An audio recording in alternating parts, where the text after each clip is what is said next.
শেখ হাসিনার বিচারের পর বা রায়ের পর বিভিন্ন দল বিভিন্নভাবে তার প্রতিক্রিয়া প্রকাশ করছে। বিএনপিও করছে, জামাতও করছে, এনসিপিও করছে এবং অন্যান্য ছোটখাটো যে সমস্ত দলগুলো আছে তারাও হাসিনার এই ফাঁসির রায়ের পর প্রতিক্রিয়া একটা দিচ্ছে। সেই প্রতিক্রিয়া কিন্তু এখন নতুন করে আবার নতুন প্রতিক্রিয়া শুরু হয়েছে। দেখেন, আপনি যদি হিসাব করতে যান তাহলে বাংলাদেশে যে সমস্ত মানুষজন আওয়ামী লীগ করে বা শেখ হাসিনার পার্টি করে বা যুবলীগ, ছাত্রলীগ, স্বেচ্ছাসেবক লীগ, এই সমস্ত পার্টি করে, এই পার্টি করা লোক ব্যতীত বাংলাদেশের বাকি যে মাতাদের জনগণ আছেন তারা কিন্তু এই রায়ে খুশি। এখন যদি আমি পার্সেন্টেজে ধরি তাহলে বাংলাদেশে অনেকের ভার্সনে 24% আওয়ামী লীগের আছে, অনেকের ভার্সনে 30% আওয়ামী লীগের আছে। আচ্ছা, আমি 30% ধরলাম। এই 30% আওয়ামী লীগের ব্যতীত বাকি যে 70% মানুষ বাংলাদেশে আছে, আপামর জনগণ, তারা কিন্তু সবাই খুশি। তারা খুশি কেন? যে তারা সবাই এই 17 বছরের আওয়ামী লীগের যে কর্মকাণ্ড এটা ওনারা দেখছেন। এটা শুধু দেখেন না, ওই 30% মানুষ সবসময় মনে করছে আমাদের নেত্রী she is on the right path, উনি সঠিক রাস্তায় আছেন। উনি পদ্মা সেতু বানাইতেছেন, উনি মেট্রো রেল করতেছেন, উনি থার্ড টার্মিনাল করতেছেন, বিভিন্ন রকম ব্রিজ করতেছেন, দেশে উন্নতির বন্যা উনি বসায় দিচ্ছেন। এটা তারা মনে করে উন্নতির দৃশ্য তো বাকি মানুষও দেখছে। কিন্তু বাংলায় একটা কথা আছে না, যে 1 মণ দুধের মধ্যে যদি আপনি 1 ফুটো গরুর চালা দিয়ে দেন তাহলে সেই দুধ আর দুধ থাকে না, ছালা হয়ে যায়। হাসিনার ব্যাপারটাও তাই ছিল। টুকটাক উন্নতি যে করে নাই সেটা অস্বীকার করবো না। সেই উন্নতির পাশাপাশি সে যে সমস্ত অপকর্মগুলা করছে, অন্যায় অত্যাচারগুলা করছে, অবিচারগুলা করছে, সেইগুলা কিন্তু 70% মানুষ গ্রহণ করে নাই। যাকে মূল প্রসঙ্গ হইল আমাদের ফজলুর রহমান সাহেব, বিএনপি ফজলুর রহমান সাহেব, এক সময় আওয়ামী লীগের ফজলুর রহমান সাহেব। আপনারা অনেকেই জানেন এই ফজলুর রহমান সাহেব, যাকে আপনারা অনেকেই ফজা পাগলা বলেন। আমি কিন্তু ভাই তারা ফজা পাগলা বলবো না, কারণ কি জানেন, আমার বাড়ি কিশোরগঞ্জ। আমি যদি কিশোরগঞ্জ যাই আর ফজলুর রহমান সাহেব যদি, আমি এখন ফজলুর রহমান সাহেব বলবো, ফজলুর রহমান সাহেব যদি এমপি হয়ে যায় আর আমি যদি তারা এখন ফজা পাগলা বলি তাহলে উনি আমাদের ছাড়বে না। কাজে আমি ওনারা ফজা পাগলা বলবো না।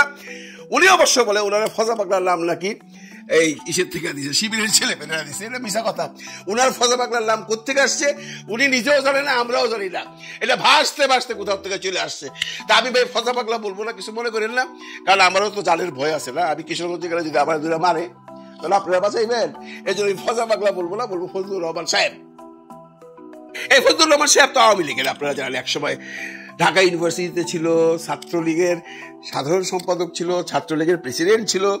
আওয়ামী লীগের যে বাঘা বাঘা নেতা যারা আছে, এই যে উবায়দুল কাদের থেকে শুরু করে লালক টালক যারা আছে, সবাই তার অনুসারী ছিল, সবাই তার ছাত্র ছিল, সবাই তার কাছ থেকে পলিটিক্স শিখছে। এটা আমার কথা, এটা ওনার কথা। উনি বিভিন্ন সময় বিভিন্ন সংবাদ মাধ্যমে টক শোতে সেগুলো বলছেন। উনি বড় আওয়ামী লীগ, উনি পাশাপাশি মুক্তিযোদ্ধা। আমি মুক্তিযোদ্ধার সম্মানটা আলাদা রাখলাম, মুক্তিযোদ্ধাই। কিন্তু সেই মুক্তিযোদ্ধার যদি মুক্তিযুদ্ধের যে সমস্ত আইডিওলজি আছে এগুলোর বিরুদ্ধাচরণ করে, তখন তাকে মুক্তিযোদ্ধা বললেও নিজের মনের মধ্যে একটা কেমন মুচড় দেওয়া হলে যে কারে আমি মুক্তিযোদ্ধা বললাম। উনি মুক্তিযোদ্ধা, সেই হিসাবে কোনো সন্দেহ নেই। কিন্তু উনি একজন বড় দল যোদ্ধা। একসময় আওয়ামী লীগ ছাইরা বিএনপিতে আসছে। বিএনপিতে আসার পর উনি যে ক্যারেক্টারাইজেশনটা ক্রিয়েট করছে এবং এমন ভাবে ক্রিয়েট করছে যে উনি রাতারাতি কিন্তু পপুলার হয়ে গেছে। এই যে আপনি যে আমার কন্টেন্টটা দেখছেন, উনি একটু ঠান্ডা মাথায় চিন্তা করেন তো, এই ফজলুর রহমান সাহেবকে আজ থেকে 1 বছর আগে আপনি চিনতেন না। ওনাকে আপনি চিনেন কবে থেকে? উনি যেদিন থেকে এই ছাত্রদেরকে রাজাকার, উনি যেদিন থেকে আলেমদের মিসকিন, উনি যেদিন থেকে বিভিন্ন রকম অসমান শব্দ প্রয়োগ করা শুরু করলো, তখন থেকে কিন্তু উনি পপুলার হলেন। এবং উনি এটাই চাইছিলেন, কারণ উনি যে জায়গার লোক সেখানে কিন্তু তার কোনো নাম কখনোই ছিল না। এই যে উনি এত বড় নেতা ছিলেন, এলাকার লোক ব্যতীত দেশের লোক জানতো না, কারণ এখানে আব্দুল হামিদ ছিল। আব্দুল হামিদের এলাকার লোক তো বলে আব্দুল হামিদের আলোচনায় সবসময় হয়েছে, ফজলুর রহমান সাহেবের আলোচনা কখনোই হয় না। উনি ভাবছে আমাকে আলোচনায় থাকতে হবে, আমি ফজলুর রহমানকে পুরো বাংলাদেশকে চিনাইতে হবে। এতে আমাকে ফজু পাগলা বলুক আর পাগলা বলুক, আই ডোন্ট কেয়ার। এটাই ছিল তোর পলিসি। এবং সেই পলিসিতে থাকা উনি কিন্তু সাকসেস। কেমনে দেখেন, উনার বিরুদ্ধে যখন এই রাজাকার ফাজাকার শব্দগুলা নিয়ে আন্দোলন হইল, তখন বিএনপি তাকে বহিষ্কার করলো। আপনারা জানেন 3 মাসের জন্য একটা সময় দিয়ে বহিষ্কার করলো। সেই সময় কিন্তু শেষ হয় নাই, তার মধ্যেও তাকে আবার নমিনেশন দেওয়া হলো নায়িকা। তা বলে বুঝতে পারেন তার হ্যাডমটা কি, তা বলে বুঝতে পারেন তার শিকড়টা কোথায়। কিন্তু এই ফজলুর রহমান সাহেব আপনাকে বলতেছি, আপনি পপুলার হয়ে গেছেন, আপনি এমপিত্ব পেয়ে গেছেন, হয়তোবা বিএনপি ক্ষমতায় আসলে মন্ত্রিত্ব পাবেন, কিন্তু আপনার যে কথা বলার ধরন সেটা কিন্তু বন্ধ করতে হবে, নইলে সাধারণ জনগণ আপনাকে কখনো ক্ষমা করবে না। এবং সাধারণ জনগণ একসময় আপনার বাড়ির সামনে বসছিল না, একসময় আপনার গ্রাম ঘাও করে ফেলাবে। কারণ কি জানেন, আপনি যে কখনো কখনো এমন কিছু কথা বলেন যে কথা মানুষের রক্তে যে বিন্দে। আপনি জানেন না ফজলুর রহমান সাহেব, এই রাজাকার শব্দ ব্যবহার করে শেখ হাসিনার কি অবস্থা হয়েছে, এগুলো তো ইতিহাস, সবাই জানে।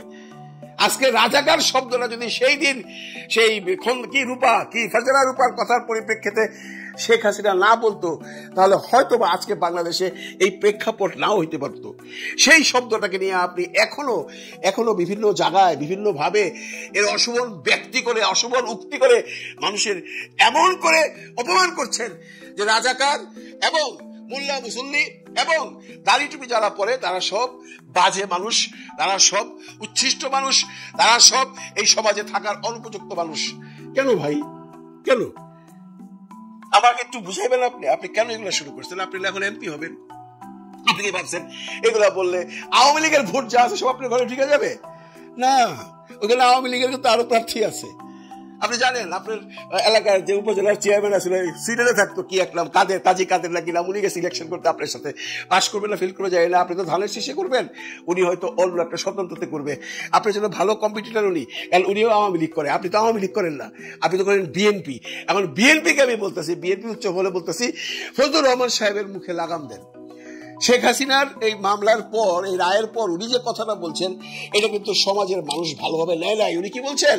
উনি বলছেন বিএনপি যদি ক্ষমতায় আসে তাহলে এই যে ক্যাঙ্গারু কোর্ট বলতে যেটা বোঝাইছেন উনি, এটা নাকি এখন ক্যাঙ্গারু কোর্ট, এটা নাকি তখন একটা রিয়েল কোর্ট ছিল যখন হাসিনা করছিল, এখন এটা ক্যাঙ্গারু কোর্ট।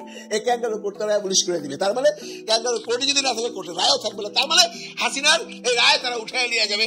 জানেন কি তোমার কিছুদিন আগে আলমগীর সাহেব দিয়ে আসছেন, বলে নাই ঠাকুর ঘরে যে আমরা যদি ক্ষমতায় আসি তাহলে আওয়ামী লীগের যত মামলা মোকদ্দমা আছে সব তুলে নেব। এই সমস্ত কথা যে আপনারা বলতেছেন, আমি বিএনপির উচ্চ মহলে অনুরোধ করে বলতেছি, বিশেষ করে তারেক রহমান সাহেবকে এদের মুখে লাগাম দিতে বলেন। এরা যদি মুখে লাগাম না দেয় তাহলে বিএনপির যে আশা সরকার গঠন করবেন সেই ঘুরে বালি হবে। কারণ ফজলুর রহমান সাহেব যেভাবে যে কথাগুলো বলেন, আগেও বলছেন, তারে কোন কারণে আপনারা ক্ষমতায় আবার আনছেন বা ক্ষমতায় নিয়ে যেতে চান, এমপিত্ব দেওয়ার জন্য তাকে নমিনেশন দিচ্ছেন, আমরা জানি না। হয়তো আপনাদের ভিতরে কোনো ক্যালকুলেশন আছেন। অনেকেই যদিও বলে তারেক রহমান সাহেবের বয়ান নাকি ফজলুর রহমান সাহেবকে দেওয়া হয়, এটা আমার বিশ্বাস হয় না। কারণ তারেক রহমান এত নোংরা ভাবে কথা বলতে পারে না, আমি যতদূর তাকে দেখছি। সে এত খারাপ হইতে পারে না যে সে বলবে যে আওয়ামী লীগের এই বিচার যেভাবেই হোক আমরা ক্ষমতায় আসলে আমরা এটা মানি না, এটা তারেক রহমানের ভার্সন না। যদি অনেকেই বলতেছেন তারেক রহমানের ভার্সন না, বলেন মিয়া, তারেক রহমানের তো কোনো রিয়াকশন দেখলাম না। এই যে এত বড় ঘটনাটা ঘটলো, উনি তো ন্যাচারালি ফেসবুকে স্ট্যাটাস দেন রেগুলার, ওই হাসিনার ব্যাপারে তো কোনো স্ট্যাটাস উনি দেন নাই। উনি আপনার যে কোনো ব্যাপারে স্ট্যাটাস দেন, আপনারা দেখছেন সে অস্ট্রেলিয়ান প্রতিনিধি দলের সাথে দেখা করছেন, সেটা নিয়ে স্ট্যাটাস দিতেছেন প্রতি মুহূর্তেই। যে কোনো ঘটনায় যখন ঘটতেছে দেশে উনি স্ট্যাটাস দিচ্ছেন। ইভেন কি বাংলাদেশ যে জিতলো কালকে খেলায় সেটা নিয়ে উনি স্ট্যাটাস দিচ্ছেন। কিন্তু ভাই কই আপনার তারেক রহমান তো শেখ হাসিনার এই রায়ের পরে কোনো স্ট্যাটাস দিল না। এ অনেকেই বলে, হ্যাঁ, কথাটা একদম খারাপ বলে না। আমার মনে হয় এখানে তারেক রহমানের একটা হিসাব অন্যরকম আছে, যে তারা এই মুহূর্তে শেখ হাসিনার দল বা আওয়ামী লীগের যারা আছেন তাদেরকে খেপাইতে চায় না। সে হয়তো চিন্তা করে যে আমি যদি এখন হাসিনার বিরুদ্ধে কোনো কথা বলি তাহলে আওয়ামী লীগের ভোটগুলো পাবো না। এখন আওয়ামী লীগের ভোট উনি পাবেন কি পাবেন না সেটা তো পরে আলোচনা, কিন্তু আওয়ামী লীগের ছাড়াও বাংলাদেশে বিএনপির অনেক ভোট আছে যারা বিএনপি করে আওয়ামী লীগকে পছন্দ করে না, তাদের ভোটগুলো কি হবে? তারেক রহমান সাহেব, এই ফজলুর রহমান সাহেব এইভাবে যদি কথা বলতেই থাকে তাদের ভোটগুলো তো চলে যাবো। তাই আপনাকে অনুরোধ করতেছি একটু বিবেচনা করেন, আইদার ফজলুর রহমান সাহেবের মুখে তালা মারেন অথবা তার নমিনেশন ক্যান্সেল করেন, নাহলে বিএনপির কপালে যে দুঃখ আসতেছে তার জন্য কিন্তু আপনাদেরকে কাঁদতে হবে, আমরা কেউ কাঁদবো না। লাস্টে যাওয়ার সময় তারেক রহমান সাহেবের একটা ছোট্ট বুদ্ধি দিয়ে যায়, একটা পরামর্শ দিয়ে যায়। এই পরামর্শটা হয়তো বা আপনার কাজে লাগবে। আপনি হয়তো জানেন কিনা জানি না যে শীত আসলে কিছু মানুষের এমন হয়, এটা শীতের জন্য হয়। এই শীতটাকে আপনারা পার করেন, কারণ ফজলুর রহমান সাহেব এখন শীত পড়ছে তো এখন অনেক উল্টাপাল্টা কথাবার্তা বলবে। এই শীতটাকে পার করেন, কথাটা মনে রেখেন। ফেব্রুয়ারি পর্যন্ত কিন্তু শীত থাকবে। এই পর্যন্ত যদি সে কথা বলতেই থাকে তাহলে আপনাদের কি হবে সেটা আপনারা একবার ভাইবা দেখেন। সুতরাং এই ফেব্রুয়ারি পর্যন্ত যতদিন শীত থাকে উনারে একটু ঠান্ডা রাখেন। পরের শীতে এসে কি হবে, পরের বছরের ফেব্রুয়ারি শীতে এসে কি হবে সেটা চিন্তা করার দরকার নাই। কারণ কি জানেন, পরের শীতে হয়তো আপনারা সরকারে থাকবেন, নয় বিরোধী দলে থাকবেন। তখন ফজলুর রহমান সাহেব কি বললো ওগুলো আলাদা ব্যাপার। আপনারা এই যে শীত যেটা যাচ্ছে এখন আপনার ফেব্রুয়ারি, এই সময়টা ওনারা একটু ঠান্ডা রাখেন। কারণ আপনি নিজেও জানেন শীত আসলে মানুষ এরকম হয়, কিছু মানুষ আসছে যে শীত আসলে তাদের মনে হয়